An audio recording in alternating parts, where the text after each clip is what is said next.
Halo Sobat Maya, apa kabar kalian semua? Semoga aja seperti biasa ya, selalu sehat, selalu bahagia, dan makin sukses. Bagi Sobat Maya yang seumuran saya nih ya, terlebih pria yang lahir di tahun 90-an, pastinya masih ingat dong ya dengan anime berjudul Let's and Go. Itu loh anime yang bercerita tentang mobil mini 4WD atau lebih dikenal dengan sebutan Tamiya.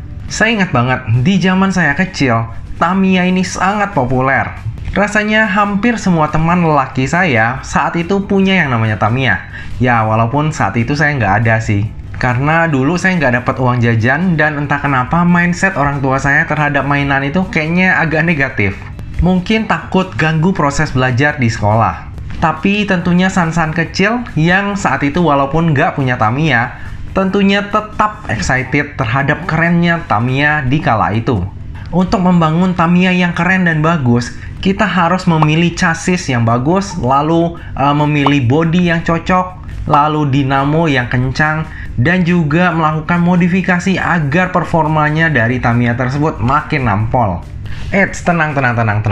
Tentunya saya nggak akan cerita lebih panjang mengenai kepopuleran Tamiya di saat saya masih kecil. Tapi pada video kali ini kita akan membahas tentang sebuah perusahaan yang ternyata kegiatan usahanya itu mirip loh seperti merancang sebuah Tamiya, yaitu merancang sebuah mobil dari chassis ataupun kerangka mobil yang populer disebut dengan industri karoseri. Perusahaan ini sebentar lagi akan listing di bursanya kita. Siapa lagi kalau bukan PT Nusa Tama Berka dengan kode tiker NTBK. Bagi yang penasaran dengan prospektusnya, jangan lupa saksikan video ini sampai habis ya. Jadi PT Nusa Tama Berka atau nantinya saya sebut dengan NTBK ini didirikan pada tahun 2009 dan bergerak di bidang industri fabrikasi kendaraan spesial untuk hulu dan hilir migas, pertambangan dan industri komersial, khususnya pada kendaraan truk dan juga kendaraan komersial. Sejak didirikan, perseroan terus berinovasi mengembangkan produk-produk yang diminati oleh pasar. Berikut adalah contoh produk yang dihasilkan oleh NTBK. Bisa dilihat di sini ya. NTBK saat ini memiliki pabrik di Bantar Gebang, Kota Bekasi, Jawa Barat. Dan kantor pusat di Actin Office lantai 6, Simatupang, Jakarta Selatan. Lalu berikut adalah pendapatan usaha per segmen dan kontribusinya terhadap pendapatan usaha dari perseroan.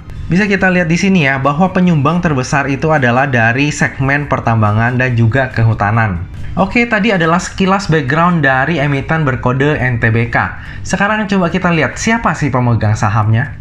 Jadi pemegang sahamnya ada 5 ya Sobat Maya ya, yaitu Bapak Insinyur Bambang Susilo itu memegang sebesar 5%. Lalu Bapak Insinyur Ismu Prasetyo itu memegang 5%. Lalu ada PT Ribon Capital itu memegang sebesar 70%. Lalu Wulan Lukita Dewi itu sebesar 6%. Dan terakhir adalah Andri Budi Setiawan yang memegang 14%. Lalu berikut adalah struktur kepemilikan dari NTBK untuk saat ini. Nah, di sini bisa kita lihat ya Sobat Maya. Untuk pemegang saham terbesar sebenarnya itu ada 2 ya, yaitu Bapak Insinyur Bambang Susilo dan juga Bapak Insinyur Ismu Prasetyo. Keduanya merupakan sekaligus owner dan pendiri dari NTBK ini. Namun untuk ultimate beneficial owner ataupun pengendalinya itu dipegang oleh Bapak Insinyur Bambang Susilo. Dalam IPO ini sebanyak-banyaknya 700 juta lembar saham atau mewakili sebanyak 25,93% dari modal ditempatkan dan disetor penuh yang akan ditawarkan kepada masyarakat. Harga penawarannya sendiri itu berkisar antara 100 hingga 150, sehingga dana yang akan diraup dari IPO ini adalah sebanyak-banyaknya sebesar 105 miliar. Lalu bersamaan dengan IPO ini, NTBK juga akan menerbitkan sebanyak-banyaknya 700 juta waran seri 1 dengan rasio 1:1. Dalam artian, setiap 1 lembar saham NTBK itu akan mendapatkan 1 waran secara gratis. Hal ini berarti nggak akan ada tuh yang namanya outlot untuk waran di NTBK ini. Nah, terkait dengan rasio waran 1:1, ini menjadikan IPO NTBK sangat menarik untuk momentum jangka pendek. Sayangnya hingga saat ini, harga penebusan warannya itu masih belum ditentukan ya. Kalau misalnya harga penebusannya itu di harga bawah, wah, NTBK ini dalam jangka waktu menengah pun tetap bisa dijadikan watchlist. Terlebih, warannya NTBK ini adalah waran pendek. Gurih sih. Dengan rasio seperti ini, sama kayak baut kemarin ya. Kalau misalnya Sobat Maya nggak greedy, itu udah pasti cuan. Ini saya kasih hitung-hitungan sederhana. Anggaplah harga IPO-nya itu di 150. Lalu kita mendapatkan penjatahan sebesar 100 lot. Berarti modal kita di NTBK adalah sebesar 1,5 juta. Kalau seandainya pas hari H ini lagi apes ya, buka-buka langsung dibuka di ARB nih. Lalu kita langsung jual di harga ARB yaitu di 140. Maka otomatis kita akan langsung menderita kerugian sebesar 100.000. Sedih ya, belum apa-apa udah langsung loss. Tapi tenang, jangan khawatir. Hidup itu selalu penuh kejutan dan kesempatan kedua. Ingat bahwa dari NTBK ini kita mendapatkan waran dengan rasio 1:1. Artinya dari penjatahan kita sebesar 100 slot tadi, kita akan mendapatkan 100 slot waran secara gratis. Yang namanya waran di hari pertamanya listing itu jarang banget bisa dibawa ke harga di bawah 20. Tapi anggap aja ini kita lagi apes nih ya. Harga warannya langsung dibawa ke harga 15. Dan kita langsung jual di harga 15 tersebut. Maka kita akan mendapatkan 100 slot kali 100 kali 15 atau keuntungan dari waran sebesar Rp150.000. Rugi 100.000 dari induk, tapi cuan dari waran sebesar 150.000. Artinya masih cuan sebesar 50.000. Anggap aja fee penjualannya sebesar 5.000. Maka net profit kita itu masih 45.000. Keren banget nggak? Itu pun saya ambil worst case ya. Harga induknya ARB dan harga warannya dibawa ke harga 15. Dengan skenario seperti ini, hari pertama listing dari NTBK itu udah pasti cuan. Dan kalau ternyata harga finalnya dari NTBK ini di harga 100, itu cuannya kita bisa makin tebal. Tapi perlu diingat nih Sobat Maya, itu akan beda cerita nih kalau misalnya Sobat Maya enggak jual di hari pertama dan tekanan jualnya itu tinggi banget sehingga mengakibatkan ARB berhari-hari. Itu yang awalnya cuan bisa jadi bocuan. Jadi pastikan bagi Sobat Maya yang mau membeli NTBK cuma karena warannya, itu Sobat Maya harus menyiapkan mental dan juga waktu nih agar pada hari listing itu jam 9-nya udah standby nih. Jadi kalau misalnya ada hal yang tidak diinginkan bisa langsung pencet sell. Oke, tadi kalau misalnya kita cuma melihat dari sisi waran ya. Sekarang coba kita melihat dari sisi aspek lainnya. Nantinya dana IPO dari NTBK ini akan dipergunakan untuk tujuan-tujuan sebagai berikut. Yang pertama adalah sekitar 87,21% itu akan digunakan untuk modal kerja. Lalu sekitar 6,02% itu akan digunakan untuk pembelian mesin. Lalu yang terakhir adalah sekitar 6,77% itu akan digunakan untuk perluasan area produksi dari perseroan. Sedangkan dana yang akan diperoleh dari waran seri 1 itu nantinya keseluruhannya akan dipergunakan untuk tujuan modal kerja. Nah, untuk tujuan IPO-nya ini ya lumayan oke lah ya untuk OPEX dan juga CAPEX. Cuma porsi untuk CAPEX-nya itu hanya sebagian kecil ya, kurang lebih sekitar 12% aja. Sisanya untuk biaya operasional ataupun business as usual. Nah, untuk jadwal dari IPO-nya NTBK ini adalah sebagai berikut. Untuk masa penawaran awal ataupun book building-nya itu adalah dari tanggal 19 Januari hingga 27 Januari 2022. Lalu untuk masa penawaran umum ataupun masa offeringnya itu adalah dari tanggal 2 hingga 7 Februari 2022. Dan tanggal listingnya di bursa kita adalah pada tanggal 9 Februari 2022. Nah, untuk warannya sendiri itu terbitnya bersamaan dengan saham induknya ya. Jadi pada tanggal 9 Februari juga nih Sobat Maya. Lalu untuk masa trading ataupun perdagangan warannya itu adalah dari tanggal 9 Februari hingga 14 Februari 2023. Lalu periode pelaksanaannya itu adalah dari 16 Agustus 2022 hingga 17 Februari 2023. Jadi seperti yang saya bilang tadi, ini adalah waran pendek dan biasanya itu dari emitennya sendiri emang ada kepentingan nih, makanya dia bikinnya itu warannya jangka pendek. Tapi kita nggak pernah tahu ya apakah emitennya nanti akan melakukan sesuatu agar bisa membuat waran ini menarik untuk ditebus. Kalau misalnya emitennya emang ada kepentingan, tentunya nanti harga dari NTBK ataupun warannya ini akan dibuat semenarik mungkin sehingga orang-orang mau tebus warannya. Lalu coba kita lanjut melihat siapa sih underwriter dari IPO-nya NTBK. Ternyata yang menjadi underwriter dalam IPO-nya NTBK ini adalah Danatama Makmur Sekuritas dengan kode broker II. Sejauh ini, II udah banyak mengawal saham IPO ya. Dari yang terakhir itu ada BSML, lalu ada NICL, MGLV, Hope, LFLO, dan juga SOFA. Nah, di sini saya akan membahas BSML doang ya, karena untuk saham lainnya udah saya bahas di videonya BSML ya. Jadi bagi Sobat Maya yang mau melihat lebih detail tentang saham-saham yang dibawa IPO oleh II, bisa menonton video BSML. Nah, untuk BSML sendiri, itu di hari pertamanya listing itu ARA ya. Lalu hari kedua sempat ARA, namun kemudian dilongsorkan. Nah, kebetulan kemarin itu saya melihat sendiri ya. Nah, pada saat BSML ini IPO, itu kan udah di ARA ya. Terus dilongsorkan, terus dinaikin lagi. Ternyata pada saat penutupan, kita lihat kode broker, ternyata yang membuang barangnya BSML ini adalah underwriter-nya sendiri, yaitu II. Tapi beruntungnya, walaupun dibanting oleh underwriter-nya, itu ada big fund lain yang menampung harganya. Sehingga sampai hari ini, BSML itu masih terus menanjak naik. Nah, sebenarnya dari historical saham-saham IPO yang dibawa oleh II, itu track record-nya lumayan oke ya. Semuanya ARA minimal di hari pertamanya listing. Tapi tetap hati-hati ya, kalau misalnya udah longsor, jatuhnya sakit juga. Oke, kita lanjut melihat laporan keuangannya. Dari sisi aset, terjadi peningkatan dari tahun ke tahun. Dari total aset sejumlah 45 miliar di akhir tahun 2018, bertumbuh menjadi 61 miliar per 31 Oktober 2021. Hal ini terutama disebabkan oleh adanya peningkatan di pos persediaan. Coba kita lanjut melihat sisi liabilitasnya.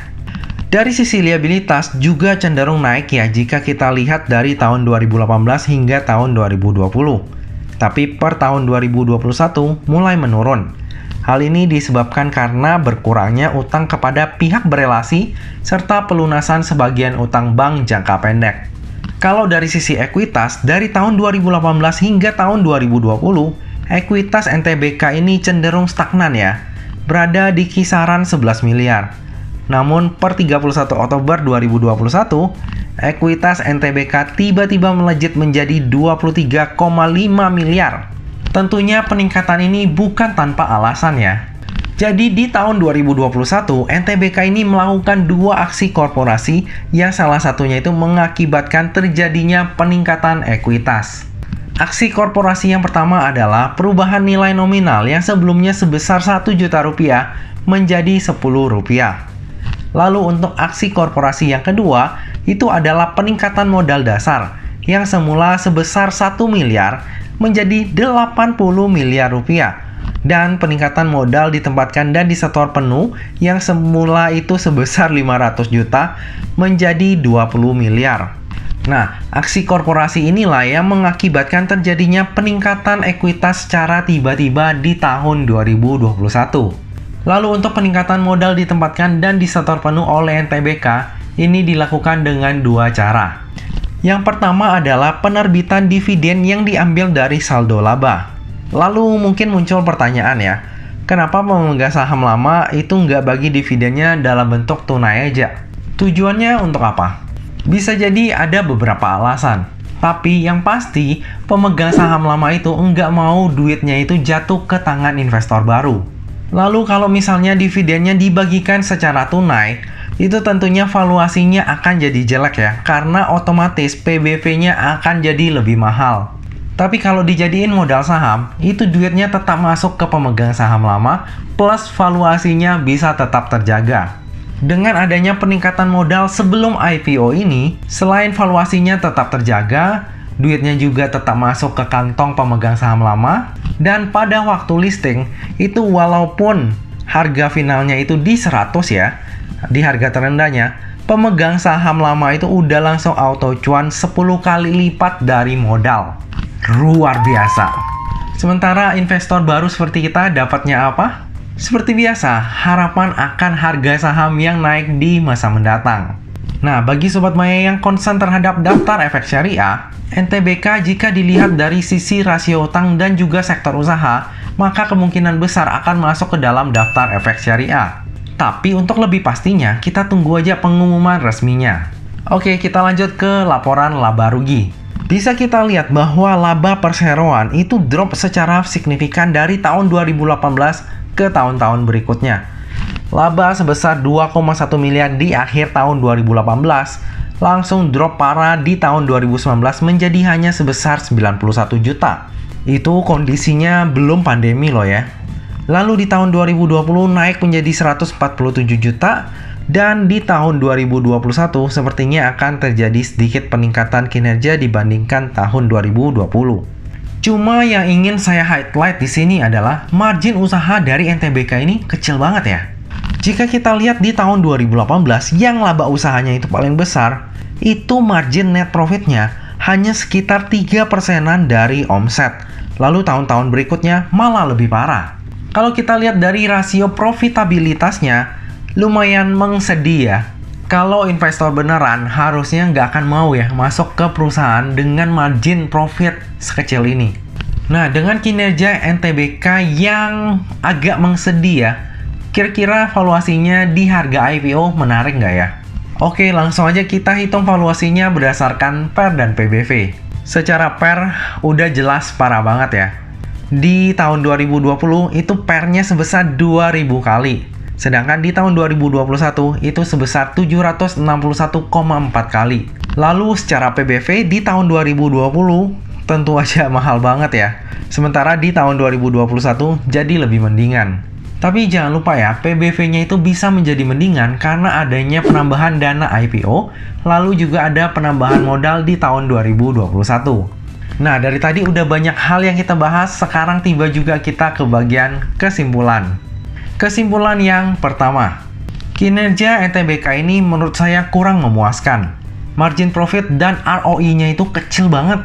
Kalau investor beneran yang lihat fundamental aja, NTBK ini nggak akan dilirik. Kesimpulan yang kedua, valuasi NTBK baik secara PER ataupun PBV itu tergolong sangat mahal. Valuasi secara PBV pun bisa banyak mengecil karena adanya penambahan dana IPO dan juga penambahan modal di tahun 2021. Lalu kesimpulan yang ketiga, underwriter dari IPO-nya NTBK ini adalah II, di mana bisa kita lihat ya bahwa secara historikal minimal saham-saham yang dibawa IPO itu arah di hari pertamanya listing. Melihat jumlah lembar saham yang ditawarkan itu nggak gitu banyak, maka ada kemungkinan NTBK ini pun akan arah di hari pertamanya listing. Kesimpulan yang keempat, bersamaan dengan IPO ini terbit juga waran seri 1 dengan rasio 1:1. Hal ini membuat IPO NTBK menjadi sangat menarik. Perhitungannya udah saya sharing kepada Sobat Maya. Untuk worst case sekalipun, kita masih tetap akan mendapatkan cuan dari IPO-nya NTBK ini. Tapi tentu saja dengan catatan, nggak greedy, tangannya cepat, dan bisa pantau market. Kalau seandainya digoreng oleh bandar, ya cuannya itu malah bisa double-double. Terlebih warannya NTBK ini adalah waran pendek. Story-nya untuk jangka menengah itu masih menarik untuk dipantau. Lalu kesimpulan yang terakhir. Seperti pada IPO lainnya, saya akan memanfaatkan momentum IPO untuk mendulang cuan. Skenario worst case udah saya sharing. Tentunya kalau misalnya naik, malah jadi bonus. Saya akan take profit sesuai dengan keserakahan saya saat itu. Kalau udah nggak kuat naik, akan langsung saya jual. Khusus untuk NTBK ini, walaupun nantinya mungkin sahamnya udah saya jual ya, tapi dalam jangka menengah, harga sahamnya masih akan saya pantau. Karena untuk kepentingan jangka menengah, sepertinya harga sahamnya itu masih akan dijaga. Tentunya yang namanya saham, apalagi saham IPO, itu nggak pernah luput dari yang namanya resiko. Jadi pastikan Sobat Maya melakukan order itu sesuai dengan resiko yang bisa Sobat Maya tanggung ya. Lebih lengkapnya tentang penjatahan saya akan saya share di tab community pada saat masa offering ya. Nah Sobat Maya, demikianlah video pembahasan saham IPO NTBK. Semoga video ini dapat bermanfaat bagi Sobat Maya dan dapat menjadi bahan pertimbangan nih, apakah nantinya Sobat Maya akan membeli saham NTBK ini atau enggak. Bagi yang merasa terbantu, jangan lupa untuk subscribe, like, komen, dan share video ini ya. Thank you banget bagi Sobat Maya yang udah menonton video ini sampai habis. Mohon maaf kalau misalnya ada salah kata atau performance saya yang kurang bagus ya.